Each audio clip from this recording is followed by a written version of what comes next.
Hello everyone, I'm Andy, And I'm Mark. and this is Strange Stuff Podcast. And I'm still sulking. Even earlier than usual. Did you hear that? My daughter. Hey, bitch! Pick up your fucking phone! I'm calling you! Do you hear? Hello? Hi, honey. What you doing? I'm just recording with Mark. Hi, Hannah. He says Sorry. hello. Hello, say hi. It's okay. What are you up to? I just wanted to give you a ring. Missed you. Oh, I miss you too. I was going to call you either today or tomorrow anyway, before your B-Day. I haven't forgotten. You doing anything special? No, I'm in Salem, so I'm free. I have a semester. Oh, right. Okay. Well, listen, Give me a ring when you're done. I'll call you when I'm finished. Love you, bye. Okay. No, not see you soon, but talk to you soon. Love you, bye. That was a setup. No. She's obviously... what do you mean a setup? I didn't even have time to make my tea before you hassled me to come online today. My daughter's never said she misses me. My daughter misses me because I live a million miles away. Ah, that's a good point, actually. Yeah. So, yes, did you hear? I'm still sulking. About... Last week's bloody episode. The one that I had been waiting 4 years for. Well, that was fantastic. You better have something really exciting to do today. Well, first we've got to talk about the Jesus. second coming. Sorry, Trump. The thing that interests me is, I mean, obviously it's impossible to work out what's going in his mind, but what do you think was going through his mind when he posted? Because he obviously didn't make it. He's not He hasn't technically... got the intelligence. No, he's not technically capable enough of doing an AI vision of him as Jesus Christ. But what do you think was going through his mind when he literally has a God complex. I think he does. I think he literally believes that he is like the second coming. He believes he's omnipotent. He's fucking divine. He's born to be the ruler of the planet. Yes. Yeah. He's like fucking Ming the Merciless. But what's really worrying is when you get these other lunatics, Hegseth, and who's the other Christian nationalist, J.D. Vance, all Vance, these sort of Vance, these people, you really have to start worrying that they're all mad. They're as mad as the fucking extremist Muslims. They're all, anything that's extreme is bad. And mad. Except sex sometimes. That'd be fun. Any sex would be regarded as pretty extreme by you these days. Oh, solo sex would be something to look forward to these days. But yes, posting a picture of an image of you as Jesus Christ. Healing the sick, no less. And I mean, the excuse that Levitt came out with was, oh no, that was doctored. And she obviously briefed him and said, look, we're going to say it was doctored. And he went, yeah, I'll back you up. And he's come out and says, oh, I thought I was a doctor. Oh, dear. Because he said, because I do heal people. It's like fucking, I don't know. I give up. The funny thing, you don't even need to troll him, and Iran doesn't need to make memes about him. You just have to wait until he opens his mouth. I know. That's the incredible thing. I mean, it's the technique that James O'Brien uses that you hate so much. He just lets the people talk, and they put the nails in their own coffin. James O'Brien doesn't let people talk. He repeats it's a simple yes or no. It's a simple yes or no. It's a simple yes or no. He will not let you talk. That's what I fucking hate. I don't listen to any of it anymore. He's happy to talk for 25 minutes, but you, yes or no. Yeah. Yeah. Oh, anyway. Anything good happening in the world? I don't know. We've got an absolutely beautiful day here. I was able to start early because my workforce were here at just gone 7 o'clock, so I was able to do the morning briefing. Oh, what are they doing? They building a foundation for your new workshop, or Garage, yeah, exactly. Garage workshop, yeah. You know, I mean, they've been doing it. These guys actually did the foundation for my house, which was 15 years ago. and they're all still alive. Still going. Thing is, you know, I think about doing these sort of jobs myself, but to be honest, I'm just too old. You know, it would take me months to do what they take 3 or 4 days to do. Yeah. And of course, they've got a massive, great big digger machine, which helps. Anyway, so yes, that's all good news. I had a day trip yesterday. To Farland and then Uppsala. Yeah. So Did Farland. you go to the KFC in Uppsala? I didn't, but I did pass it, funnily enough. And I thought of you. I thought, oh, Andy would want some of that. You could have just nipped in, got a bucket, and dropped it off. What I could have done, actually, just to piss you off, is Just dropped buy in, some, take a picture of a bucket of KFC and sent it to you, and then I would have just chucked it in the bin because I can't eat it. Oh no, that would be criminal. I could send it to you in the post. I'd still eat it. I bet you would, actually. It wouldn't be out of the question for me. Well, that's the worrying thing. I reckon you could leave it. That would be an interesting experiment. Leave a bucket of KFC chicken in a warm room for a couple of weeks and go back to it and see if it is probably not decayed at all. There'd be no mold. There'd be nothing on it. The Big Mac it doesn't degrade for like 25 years. There used to be stuff that they gave to the US Army, like hamburgers that just could last for months and months and months. Hamburger Helper, I think it's called. It's just fake hamburger. Anyway, so that was quite nice because there was very little traffic and you can really move quite quickly on the motorway, which I took. And there is one bit of good news in the paper today. Yes. The Transport Secretary had her car written off by a moon-sized crater pothole. No, on really? the roads of London. Is that right? Well done. That'll teach you. I was going to tell you about my medical because it's quite interesting. Oh, but you're still here. Yeah, well, unfortunately for you, I'm going to be here for a few more years to come, it seems. Well, that's not going to kill me anyway. So did they stick anything up your bum? No, it was just an ultrasound, and it was very quick. It literally took 5 or 10 minutes. They were very thorough. She was very thorough. And apparently it's a 2% of people who go in there for this, when you get to 65 checkup, that there's a level outside of the normal range. But, I mean, it's basically treatable if they find that you've got an enlarged aorta or whatever it is they were looking for. It is treatable. You can certainly take precautions. But the thing is that if it breaks, if it bursts, it's obviously catastrophic. No, it's not your problem anymore, is it? Well, no, literally, because I said, hang on a second. She said, we like to avoid the aorta bursting. And I said, I'm not bloody surprised. You'd be dead in 10 seconds. And yeah, you'll be dead in 10 seconds. It even sounds as though it might be important, doesn't it? Yes, yes, exactly. I wonder if I could do without. I mean, it's not like a spleen. No one cares about the spleen. Exactly, or an appendix. The aorta sounds as though it might actually have a job, a function. But funnily enough, I don't think they check that in England. They do prostate, but they don't do anything else, as I recall. I was surprised the first time I got one of those sample kits through the post. For your poo. Yeah, colon cancer, yeah. Do they do that in England? I think they probably do, actually, yes. I think they do. I'd have to ask I might have discussed it with my brother because we talk shit. How old is your brother? 65? No, but that starts at 60.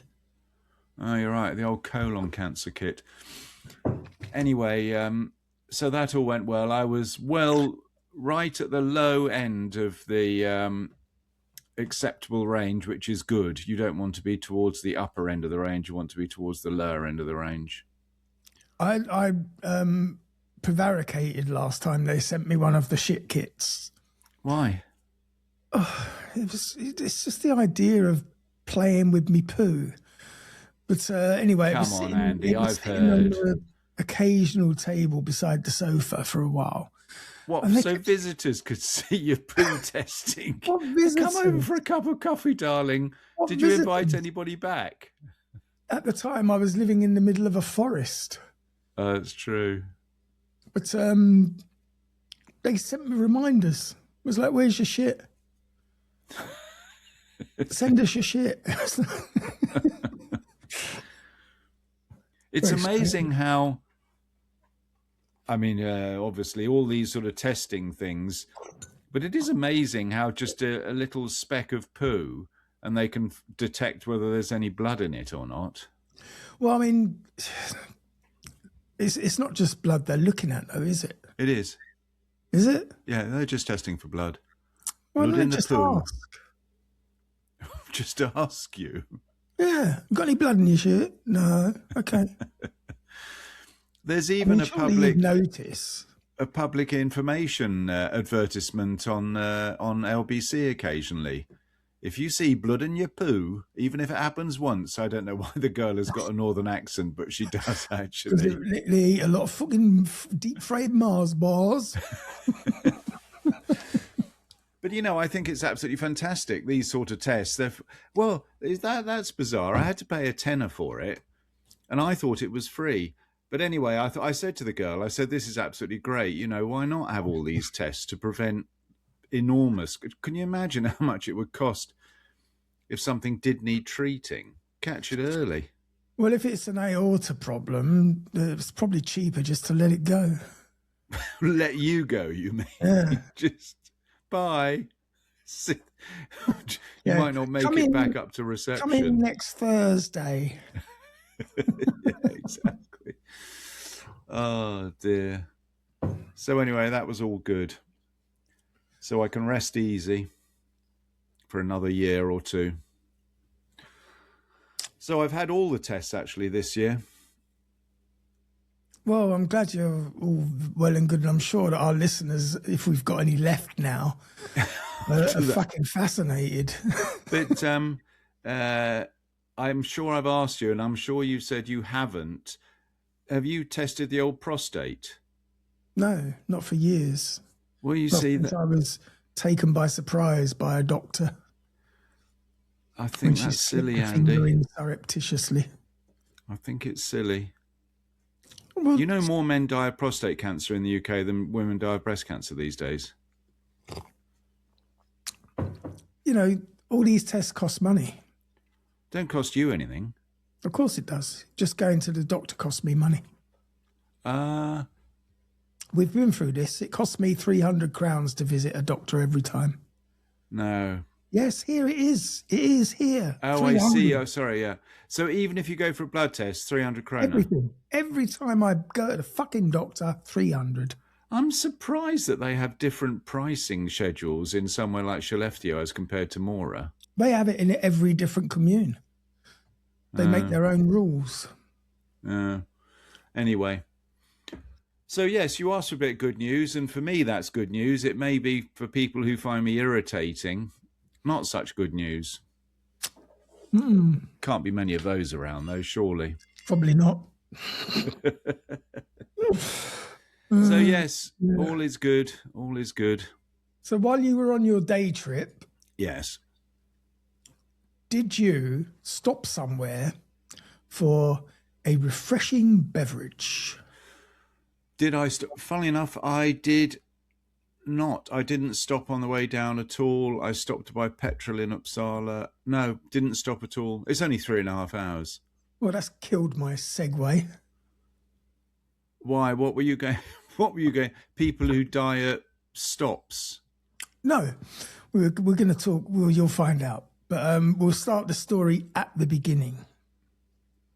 And the beginning is Fuck you, cat. The beginning was on the evening of April the 16th in 1865. Stagecoach. It's a stagecoach story. Well, it's the Union and Confederate cavalry clashing over a bridge in Columbus, Georgia, in what was arguably the last battle of the US Civil War. Now, during this fight... Hang on.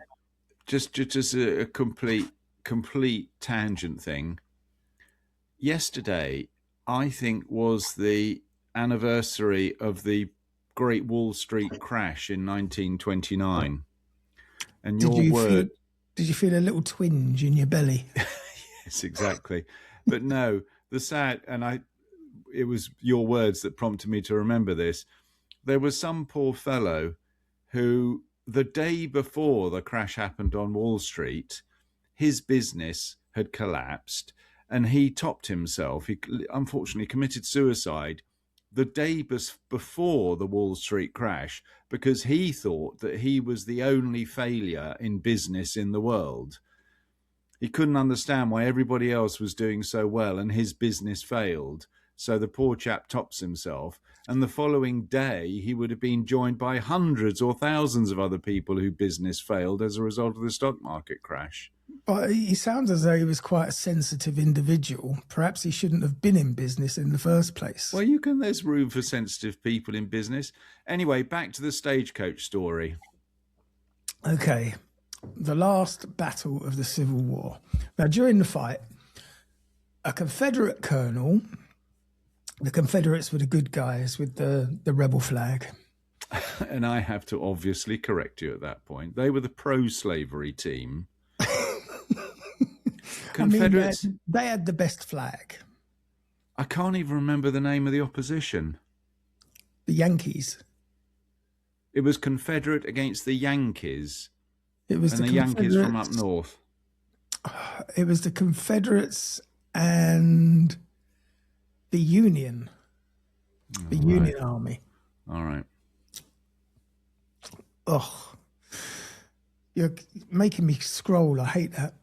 So anyway, this Confederate colonel named John Pemberton, he took a slashing saber wound to the chest and he had to be carried away from the fight.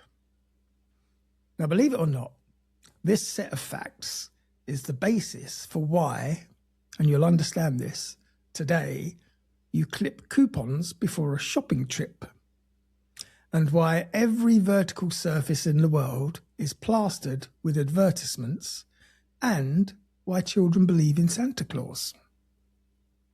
All right. Well, I'm interested to see how you're going to parry all of these three together.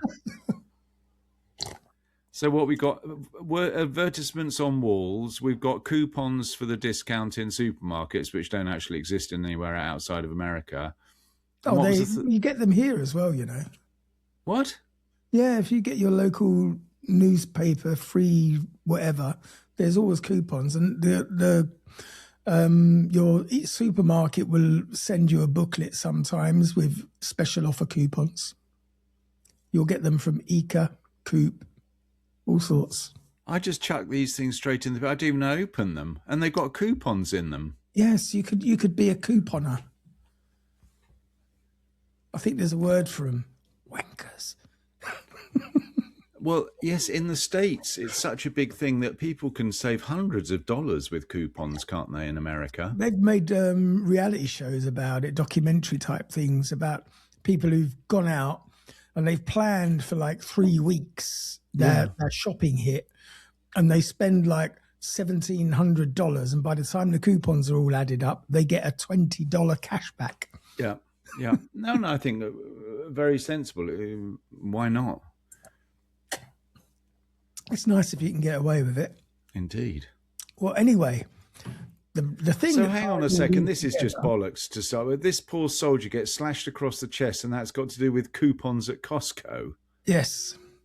So these three things are tied together by two words: Coca-Cola. And this is the brand that John Pemberton went on to found, and it's taken over the world. Interbrand, the authority on brand names and their value, lists Coca-Cola as the world's third most valuable brand behind Apple and Google. Its total assets equal about $90 billion, which is significantly more than Pepsi and Nike combined. Moreover, Coca-Cola has grown into one of a select few brands that practically act as overseas ambassadors of the United States itself. Coca-Cola is so closely associated with American culture that the country's cultural imperialism is often referred to as Coca-colonization. But what made Coca-Cola the symbol of America that it is today? Where did it start? How did it grow? And why is its logo probably more well known than the American flag in all but two countries, which is Cuba and North Korea? Who don't sell. Today. They don't sell Coke. No. So, sorry, this fellow Pemberton, he was a Confederate colonel. Yes.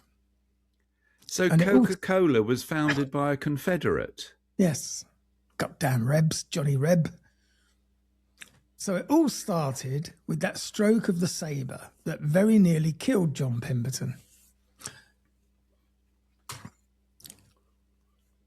John Pemberton was dragged off the field at Columbus with what was suspected to be a mortal injury. The slashing sabre had cut him deeply and he was bleeding from a huge wound.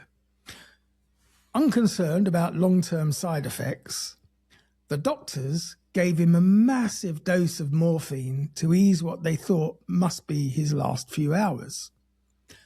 And the morphine treatment continued as Pemberton unexpectedly rallied and began to recover. But, like many Civil War vets, he became dependent on the painkiller, even going so far as to start a pharmacy in Atlanta after the war just to ensure that he had a steady supply of his drug. Now, after about a decade, with his daily opiate habit taking its toll, Pemberton started looking for a cure.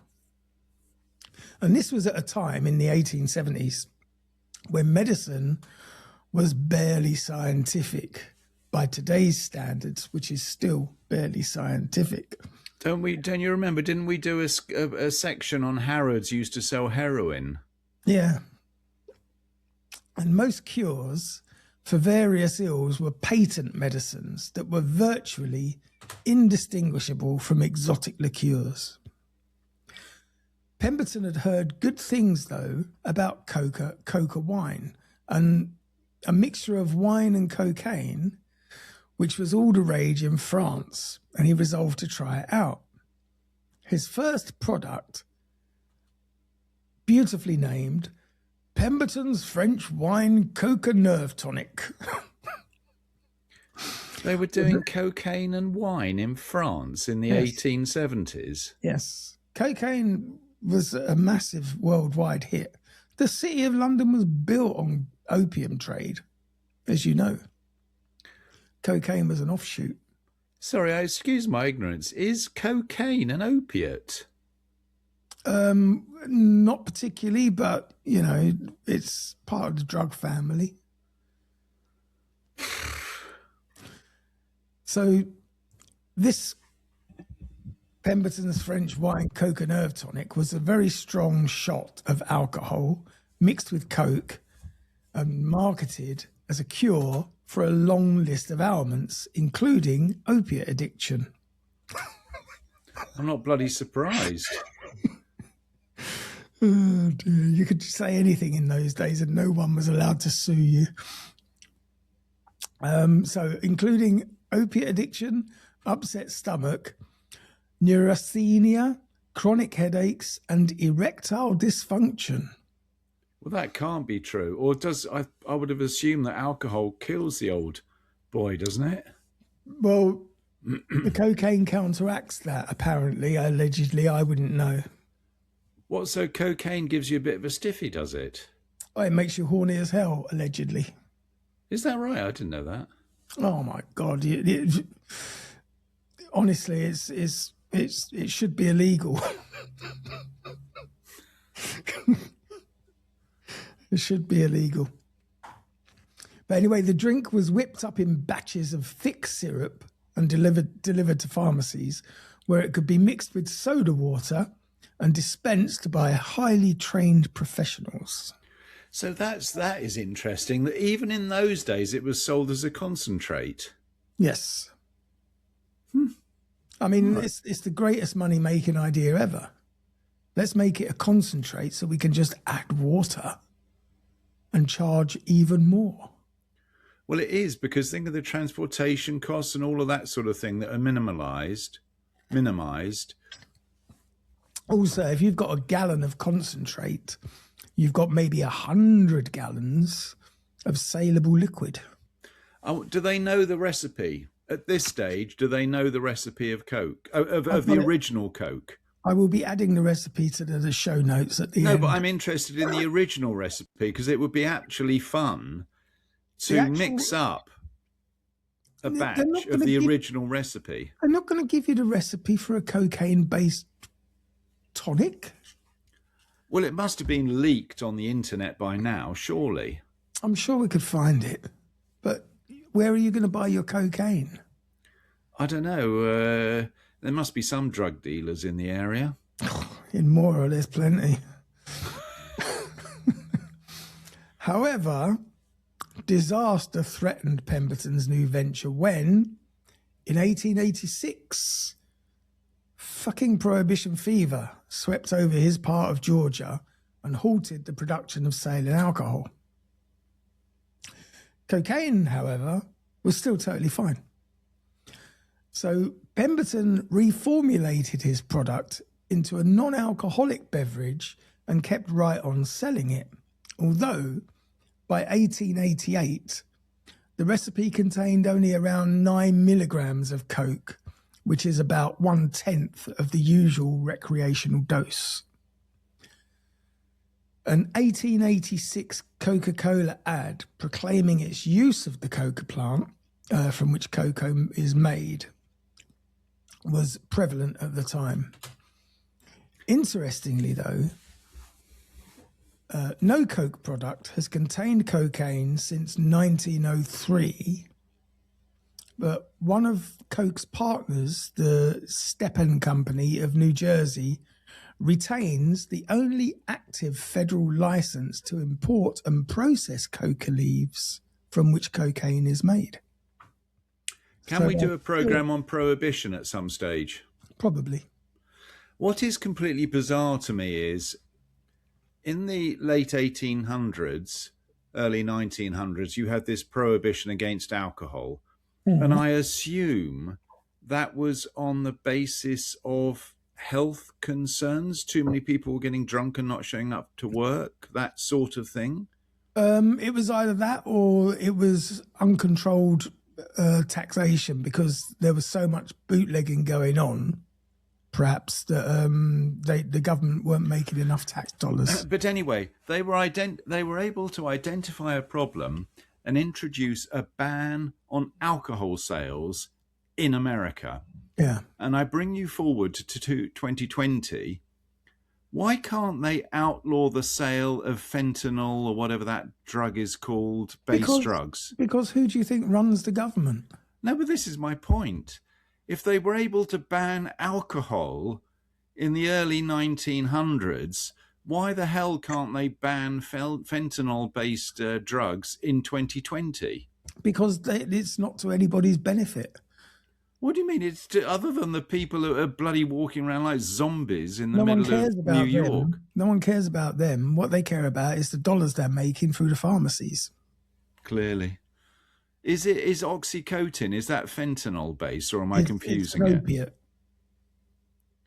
They're all opiates. And fentanyl is basically a highly refined heroin.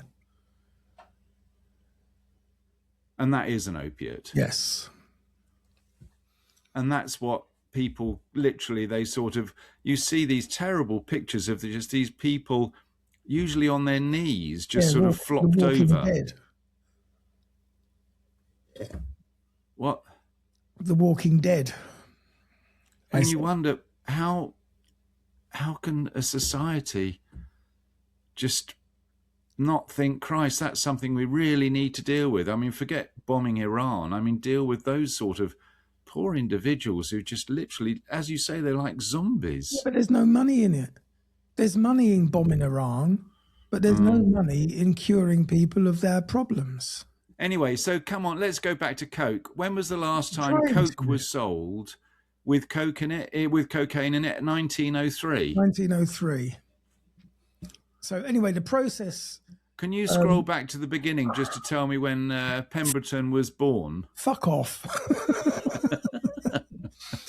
So as I say, there's still one place that has a license to import and process cocoa leaves. And this process produces raw cocaine, which is shipped to the only pharmaceutical company in America that's licensed to handle it, which is called Mallinckrodt or Mallinckrodt. And what do they do? Well, with the spent leaves then being used to produce a flavouring agent that's still employed in the top secret recipe for Coca-Cola. Now, the key words in that sentence were spent leaves. So there's no active cocaine. It's just the flavouring. But even more than that highly sought after recipe, the production, sales, distribution network that Pemberton set up right off the bat is probably the biggest single factor in Coca-Cola's early and continued success. Pemberton didn't actually invest in facilities or distribution. Instead, he made the syrup at his own plant, and then he shipped it out to contractors and affiliates who could mix it and sell it how they liked. And this system created a very flexible arrangement where local distributors could freely experiment with marketing and delivery structures without putting the main franchise at risk. Much like drug dealing is today. Coca-Cola dispensaries began to spread across the South, selling their drink for 5 cents a glass, a price that would remain static for contractual reasons all the way until 1959. So I wonder how, okay, let's accept the cocaine's out of the mix, 1905 or whatever it was. I wonder how the drink in 1905 tastes compared to the drink that we drink now. Coca-Cola Classic. I mean, the taste of Coca-Cola has changed since we were kids. Has it? I don't know. Yeah. I don't drink Coke. I mean, I don't drink it very often, but you notice it's like a sea change almost. When the change happens, you notice it. It's big. It's like, because I think probably when we were kids, they were still sneaking some drugs into it because it was quite addictive. Were you allowed to drink Coke as a child? Yeah, it was a treat, but we didn't do goodies like they do today. We had like a sweet shop that was fairly local, and if we were lucky, we got to visit it once every couple of weeks. And spent tuppence halfpenny on some blackjacks and fruit salads. Exactly, blackjacks and fruit salads. I remember that because I remember when I was very young, when I was at junior school, so I was probably 6 or 7, we used to, because the school entrance was quite close to the shops, I used to go and buy sweets, but I don't remember drinking much Coke, though funnily enough, in my adult life, we always used to have a bottle of Coke in the fridge, probably until the children arrived, and then we stopped all of that. I drink occasional Coke, of course I do, but I don't have Coke in the fridge, ever. We had a sweet shop near my primary school, St Dominic's, and it was run by this old boy called Lenny. He must have been probably 40, but to us he looked like 90. And we were in there being naughty one day, and because he was on his own, someone would ask him for something behind him, and he'd turn around to pick it up, and we'd all start filling our pockets. Thieving bastards, even at that age. We never did this on the regular. This was a one-time thing. We just thought we were being naughty. So we're filling our pockets anyway. He's turned round and he's like finished serving this guy. And then he's gone, and I saw you, you thieving little bastards. I've got eyes in my arse. We fucking ran, man. Was only about 7 or 8 years old, scared the shit out of So us. your criminal history goes back to when you were 8 years old. No wonder. I wouldn't call it a criminal history. What, shoplifting? Absolutely. God, you're so left wing. Anyway, What do you mean? No, you know there's a shop. You know that. Oh, sorry, I won't go into it. That, you know, there's a group of people who have been protesting by shoplifting in Tesco or Sainsbury's or whatever. Oh yeah, that's just an excuse. Or whatever. Bit of free shopping. Now, the morphine addiction that John Pemberton invented Coca-Cola to cure finally killed him in 1888. Around this point, due to the complicated network of ownership and responsibilities that Pemberton left behind when he suddenly died of an overdose, the history of the Coca-Cola brand gets a little bit murky. One of Pemberton's partners, Ursa Candler, claimed to have bought a controlling stake in the company before Pemberton died. However, Pemberton's son, Charlie, claimed to hold the rights to the brand name, stating that the recipe was merely being used by Candler under an informal license. Now, the loose, complex corporate structure that had worked so well for John Pemberton threatened to sink his brand within months of his death if these issues couldn't be resolved. So in the end, Candler solved everything in the most American way he could think of. He threw money at everybody who had a stake in the brand until he was in total control. So Pemberton's son didn't get anything. No. By 1891, Candler was Coca-Cola's sole proprietor, having invested the princely sum of around $3,000 in buying up shares and rights.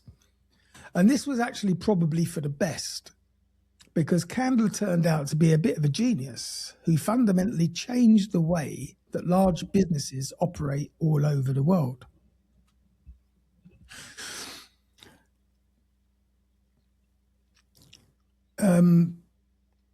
Even before John Pemberton died, Candler was hard at work building the Coca-Cola brand. In 1885, he may have devised what is now the world-famous Coca-Cola logo, writing out the name in the flowing Spencerian script that every schoolchild had to learn, and which is also the chosen font of the Ford Motor Company and Budweiser, to name two imitators of this approach. Budweiser? Yeah. Their logo is the same script as Coca-Cola. Yep. Sources differ on whether it was Candler or Pemberton's bookkeeper, Frank Mason Robinson, who drafted the design, but Candler evidently thought the world of it and kept it as the official logo for as long as he ran the company. Candler was also tireless in coming up with new ways to share Coca-Cola with the world. Hang on, what you haven't done in this in-depth research, where did the name come from? First of all, it's pretty in-depth. The name came from cocaine initially. And Yeah, from but where French... did the cola? Why did they think up a word cola? Coke I can understand, but why cola? Cola is, it was like a soda, a cola, a spritz, a thing. Or maybe he had a friend from Pensacola who he really liked. I don't fucking know. No, exactly. You don't know, do you? God, it's 7:30 in the morning. How much research do you expect? All right. So in 1886, he started distributing little slips of paper that could be redeemed at the fountain for a single glass of Coca-Cola. And while that notion may seem as insignificant as the little slips of paper in question, this seems to be the first instance in history of a company issuing coupons for free samples. And the theory, which proved to be deadly accurate, was that people would be happy to try something new for free, and that they'd be just as happy to pay for it later as loyal customers. I wonder how quickly... Especially if you're addicted to the fucking cocaine in the Coca-Cola in the first place. No, but in fact, the thing is that there was probably just as much, if not more, sugar. I wonder how quickly the sugar addiction kicks in, and were there I can't imagine, but were there a similar number of products that contained so much sugar that people consumed in those days? No.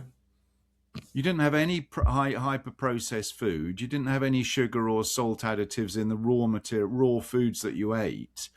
So a sugar hit from Coke must have been pretty extreme. It would have been unique. So I suspect that the addiction, no wonder it was cited to cure opiate addiction. It was because it was just replacing it with something else, sugar. Yeah, it's basically replacing one addiction with another. In fact, two addictions, because you've got sugar and cocaine. So that was the basis of the success. I'm pretty sure that's probably a reasonable assumption, hypothesis. So carry on. Between 1894 and 1913, approximately 1 in 9 Americans drank a free Coca-Cola. And with tactics like this, Coca-Cola soon spread across the entire United States. Various Coca-Cola bottle designs through the years, with the oldest going from 1894, have played quite a large part in various marketing campaigns. But Candler was mostly focused on selling Coca-Cola syrup to the pharmacies and fountains that had always been Coca-Cola's main distributors. The first attempt at actually bottling the product was an informal arrangement with a Vicksburg-based distributor in 1891. And 8 years later, the first Coca-Cola bottling plant was set up in Chattanooga by another independent distributor who bought the rights to do it for $1. The bottling company never did pay that dollar to Candler, and the loose contract that existed between them saw them going into and out of court for decades. Nevertheless, bottled Coca-Cola was a hit, and after the 1898 federal tax on medicines, Coca-Cola stopped marketing itself as a cure-all and left the pharmacy forever. Henceforth, Coca-Cola's approach to marketing would be positioning itself as a refreshing beverage, one you could drink recreationally, and building up positive emotional associations with the drink among consumers. It is, of course, a myth that Coca-Cola invented Santa Claus. Many earlier versions of the character had been used to sell mineral water and other products since the 1870s, but it was Coca-Cola that made Santa a jolly fat man in a red suit. Before that, he had simply been Father Christmas, a lean or tall man in a red, green or brown suit. Coca-Cola's appropriation of the image, originally done to boost sales of the cold drink during winter months, created a character that literally billions of children would grow up associating with magic, family and presents. This paid dividends as those kids grew up and started families of their own. Perhaps as important as Santa Claus was Coca-Cola's invention of outdoor advertising. Obviously, ads had existed before Coca-Cola. There's even a carved advertisement for a local brothel in one ancient Roman city, for instance. No. Yes. I've been there. Yeah, you probably were in the time of the Romans, no doubt. Oh, of course, yeah. 800 years AD. But Coca-Cola broke the mold for plastering every available surface with its brand.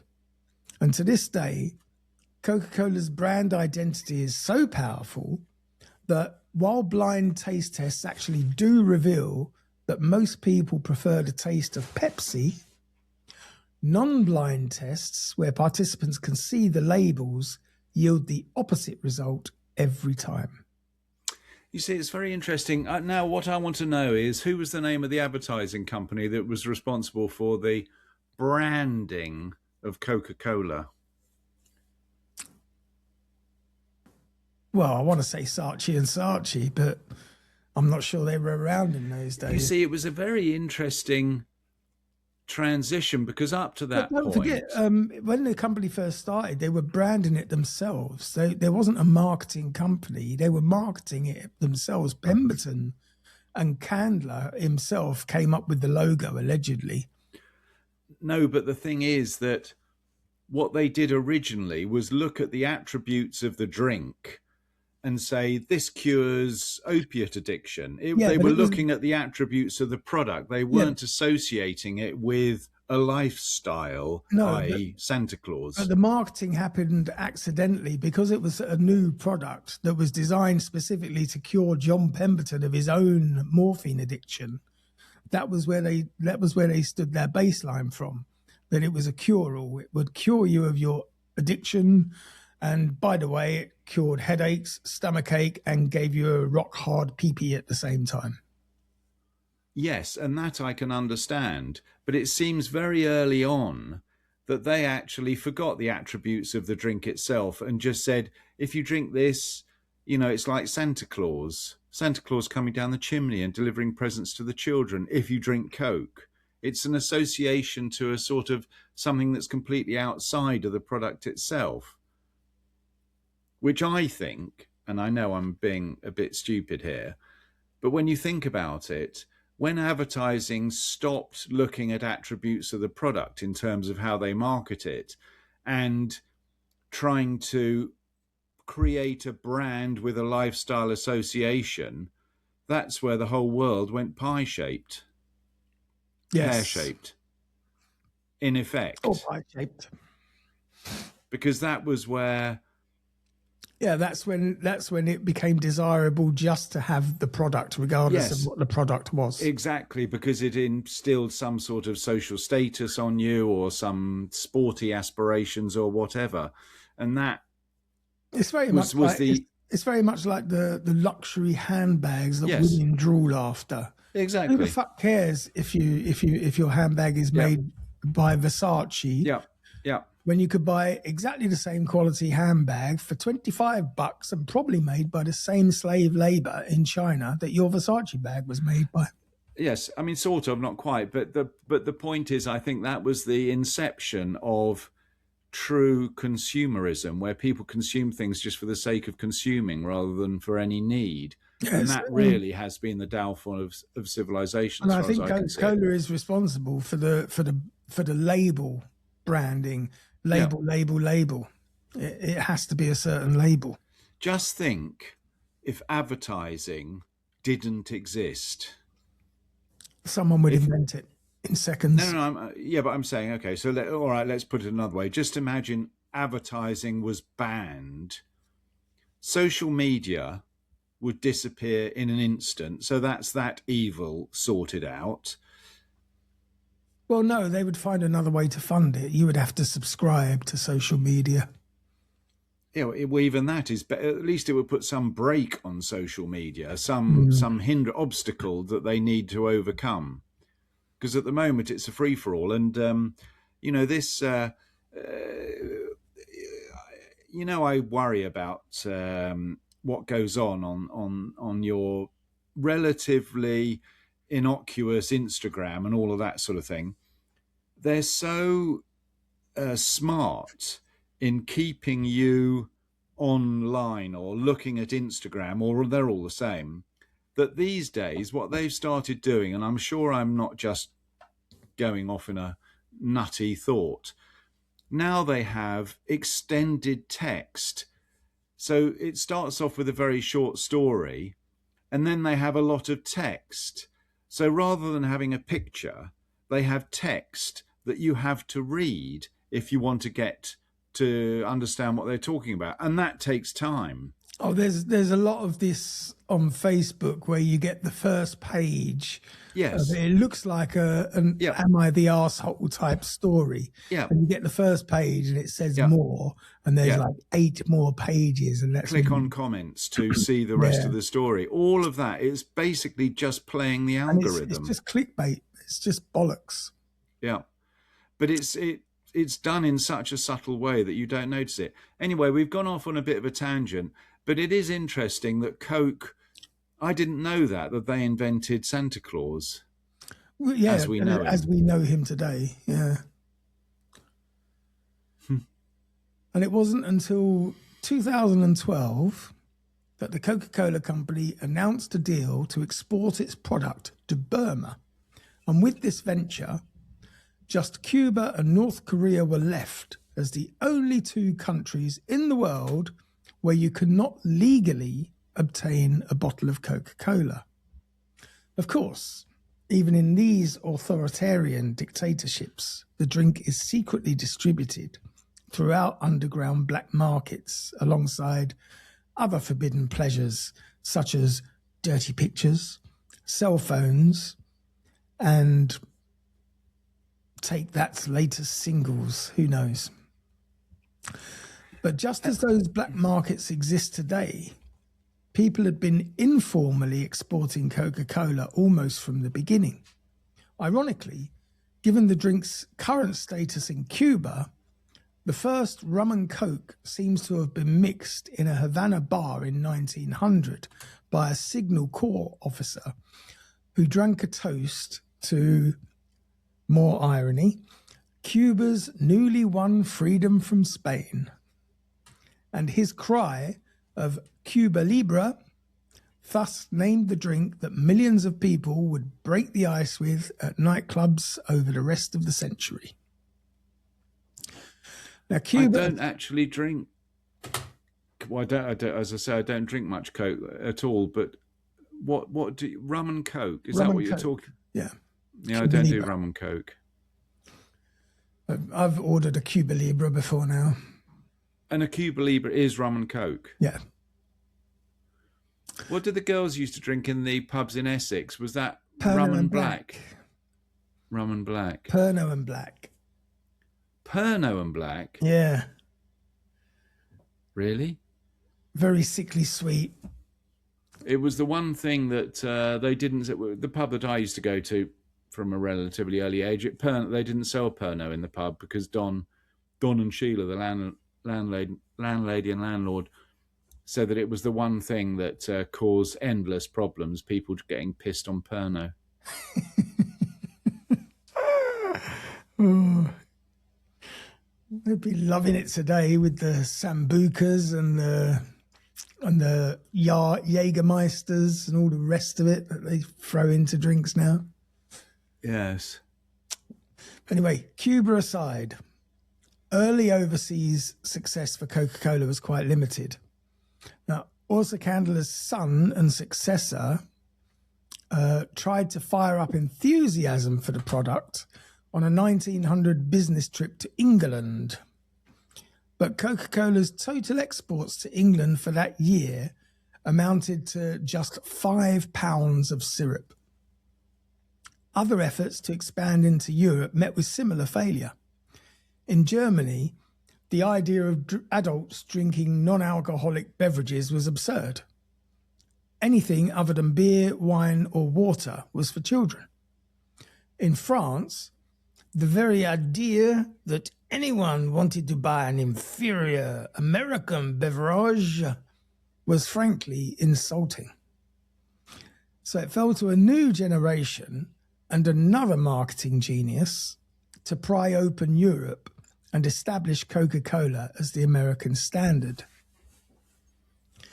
And that genius, and you may have heard his name, was Ernest Woodruff, who bought the company and took it public in 1919. Now, Woodruff was one of those human dynamos who conquers every inch of the world around him and then chews the scenery until he's a household name. Before taking over Coca-Cola's operation, Woodruff had already risen through the White Motor Company, starting as a truck salesman and finishing as general manager after just a few years.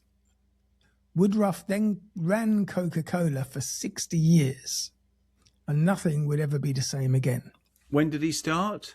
1900 and something, 3 maybe.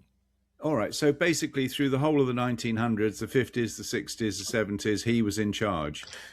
Yes. And for starters, Woodruff instinctively realised that the bottles were going to be a much bigger seller than the fountains overseas. Indeed, it was on his watch that bottled sales passed fountain sales for the first time. And to help make this happen, Woodruff sponsored the development of metal-topped coolers to keep the bottles cold. And then he invented the six-pack with a handle so that people would buy more Coke to keep those coolers filled. He also pioneered the famous glass-fronted, coin-operated cooler that dispensed a single bottle for a nickel, and which would be a fixture of every single gas station in America for half a century. That was the first. Was that the first vending machine? Mm-hmm. You just, Yeah. You don't have a clue, do you? Whatever. I'm talking about Coca-Cola. You can't expect me to go into the research of the history of vending machines as a by the by.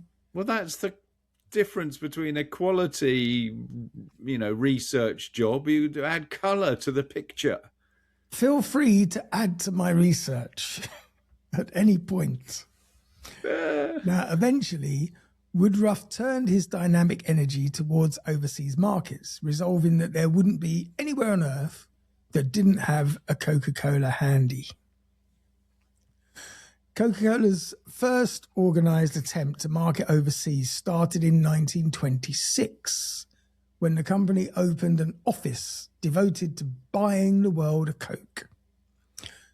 Throughout the late 1920s and the early 1930s, Coca-Cola was advertised, given away, and sold all over Europe as a fun, refreshing import from exotic America. The company even developed a special export bottle for foreign consumers, and these bottles were dark green and closely modelled on champagne magnums, presumably on the theory that the French would be more likely to drink it if it looked like wine. The export bottle even had a gold foil seal over the cap. If you happen to find one of these in your grandparents' attic, be sure to let somebody know, because on the rare occasion that they come up at auction, authentic export bottles command thousands of dollars each. Even the official Coca-Cola Museum only has 3 surviving bottles from this early attempt at global expansion. So check your attic. I don't have one. Woodruff had an instinctive grasp of what made a successful marketing campaign. In 1928, the US Olympic team arrived in Amsterdam with 40,000 bottles of Coca-Cola, its official sponsor. The association of Coca-Cola products with the Olympics continues to this very day, and probably played a role in the Olympic Committee's choice to host the 1996 Centenary Games in Atlanta, which is the site of Coca-Cola's corporate headquarters. Oh, that I didn't know.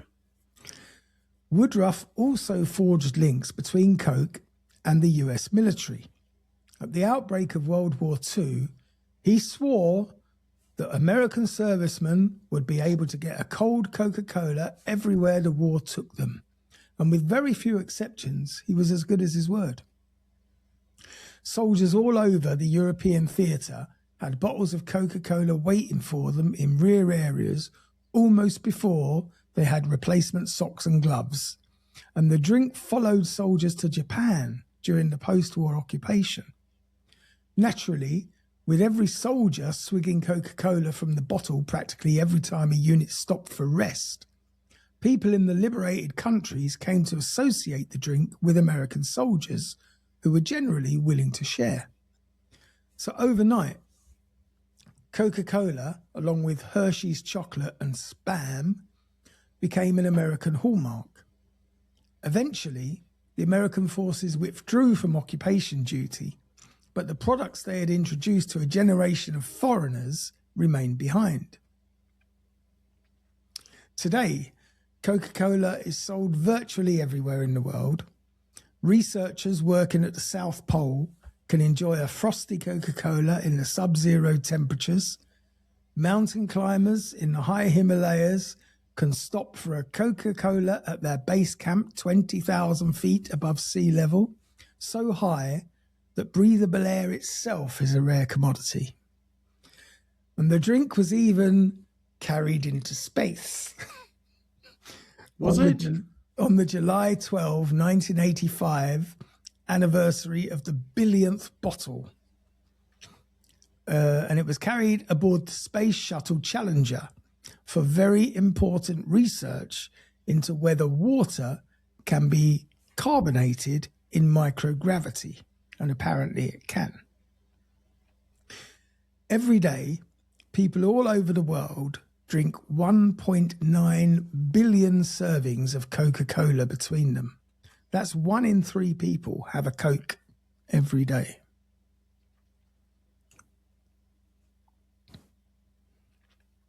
One in 3 people have a Coke every day.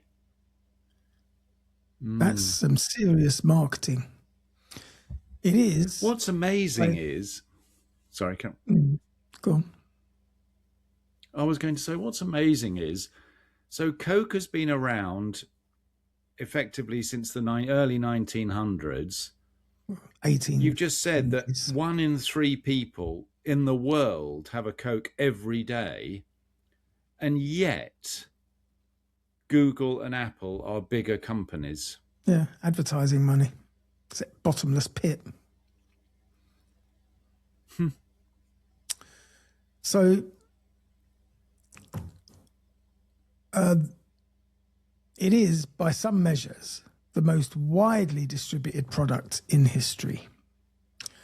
The brand's humble, up by the bootstraps origin story, its history of innovation in both marketing and technology, and its close association with American men in uniform have made Coca-Cola virtually synonymous with America's image overseas. And this close association has mostly worked for the company, but sometimes it gets in the way. Just before World War II, for example, no less than leading Nazi Hermann Goering, Heil Hitler, blocked the import of Coca-Cola syrup into Germany unless a huge bribe was paid. The company then created Fanta as a way to enter the German market. Other countries, as they've passed through their own anti-American periods, have also vented their rage at Coca-Cola. As of now, however, the official word from Islamic authorities is that Coca-Cola is halal, since the Quran doesn't explicitly forbid drinking it. That this question even came up, or that there really is a competing product called Meca-Cola, shows what a double-edged sword Coca-Cola's 130-year-old marketing strategy has been. Either way, the product has been linked with America in the world's consciousness for better or for worse, and it's unlikely to change anytime soon. And that is the secret history of Coca-Cola. Yeah, I mean, it is actually quite an interesting history. And when you think about it, are Coca-Cola Company ever going to be responsible for the contribution to the sugar addiction that has afflicted most of Western civilization? Yeah, the same day that the pharmaceutical companies will be held responsible for the fentanyl and the OxyContin and all the other drugs that have killed hundreds of thousands of Americans. So you're saying probably not? Never. And I wonder if they look upon it in that way. I wonder if the Coca-Cola company, with their extremely effective branding and advertising and everything else, do you remember associated with the Olympics, for Christ's sake, as you were just saying? In the 80s, when the cigarette companies were being harangued, sued, they came away clean. I don't think so. No. The tobacco companies had to pay damages to somebody. Yeah, but it was very little. I mean, it was pennies compared to what they've made. But one of the things that they said was that the cigarettes were referred to as a nicotine delivery system. They knew that it was addictive, and they just needed a way to get people hooked. But is it widely accepted in somewhere like America that sugar is an addiction? I think so. I mean, we know it's an addiction. I'm sure that they're aware of it in other countries. Did you ever see that documentary about one of their competitors? I think it's a drink called Mountain Dew. Yes. I think that's a drink in America that I think contains even more sugar than Coke. And people get so addicted to it. There were literally people who had... Yeah. Or actually it's more concentrated than a sugar cube. No, but I mean, it's literally a sugar cube with a teardrop of water added. Just to give it some liquid. And there were some poor people, I mean, obviously it's a documentary, so they always look to the extreme, where people have been drinking it for years. The sort of mid-20s people. Two of the guys that they were interviewing had lost all their teeth as a result of the amount of the 2 litres of Mountain Dew that they drank every day. All of their teeth are removed, and the dentist is saying, it's this drink that's causing your teeth to fall out. And in spite of that, they carry on drinking it. I've worked with 2 people who every day would get through 2 litres of Coca-Cola. What does that do to your insides? No idea. No idea. Really? I mean, 2 litres of anything is quite a lot, but 2 litres of sugar, holy shit. Are they still alive, as a matter of interest? I know one of them is. I'm not sure about the other. I haven't seen or... No, because seriously, I'll tell you what, if you drank 2 litres of Coke a day, I don't think your life expectancy would be particularly high. I don't know. Anyway, there we are. Yeah, that was actually quite an interesting subject, Andy, I have to say. Hang on. You did the coupons. No, I want to check you did all 3. The coupons, Santa Claus, what was the third one? Oh, you have to scroll back. Oh, you can't do that, can you? Fucking hell. What were the 3 things that you were going to link together? I did link them. Oh, I can't remember. Coupons, Santa Claus, and... coupons. See if I can quickly find it. Go on, because we need to confirm that you actually did what you set out to do. Otherwise, we'll need a part 2. No. Guys, there's a long fucking script today.